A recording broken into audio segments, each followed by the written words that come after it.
activities directly or indirectly. So such games surely should be prohibited, and you should try and keep your children away from them. As far as the first question was posed regarding a game called PUBG, PUBG, the full form of PUBG is Player Unknown Battleground. Many people who play the game may not be knowing the full form.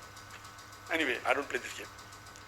I just did because of the news that for the last couple of weeks, a lot of news has been coming regarding this PUBG.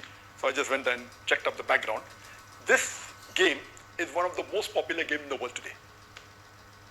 It was launched in March 2017, more than 3 years back, the trial version. And the full version was launched in December 2017, about 2.5 years back. And by the end of 2019, it had the maximum sale. It sold, till now, it has sold more than 60 million games. And only on the mobile, there are 600 million downloads. 600 million downloads. That means somewhere close to 8% of the world have downloaded it. And among the children, it would be somewhere close to more than 1/3 of the children have 1/3 or close to it have downloaded this. And in this game mainly involves killing. The more you kill, the more points you get. And you have to save yourself. And if you're the last person alive, you're the winner. This game can be played solo by one person, can be played up to 100 people. You can play alone, you can play with your friends, you can play online, you can even play in groups of 2, 3 or 4. Then if your group survives, your group is the winner. It's an addiction. And many of these video games, including this PUBG, it takes a person away from Islam. There are haram activities. Besides that, if it is the time for salah, when the prayer call is there for azan, the child continues, okay, no problem, and he misses the salah. And there may be chances that if he doesn't miss, he will pray at the last moment when the salah is just going to get qaza. Just before the time for the next salah, he prays the previous salah. So all these things takes a person away from Allah subhanahu wa ta'ala. This addiction is not only causing problem to Muslim children, even to non-Muslim children. So much so that there are programs that have been created for de-addiction of PUBG.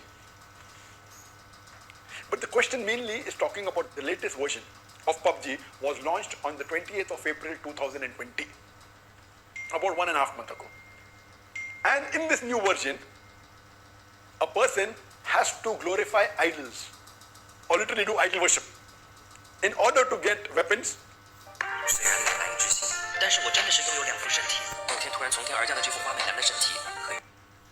Or get equipment which will help them to kill other people. So this is going to the highest level of shirk. Murder is the second major sin in Islam. Shirk is the major sin in Islam. So of course it's totally haram. Besides the other aspect of murder, of music, of nudity, etc., idol worship is the major sin. It is promoting idol worship. So surely we should see to it that the parents are very strict. They should not only not give PUBG, should not give video games. There may be some games which may be halal. Entertainment per se, if it doesn't break the Sharia, it is permitted. There may be some video games which may not be having the elements, or there may be some Sharia compliant video games that will be in the market. But the best is avoid the general game unless you are sure that it is Sharia compliant. It doesn't break any of the principles of Islam. I request the Muslim parents not to be lazy and not to give them these games so that they can do their work without being disturbed.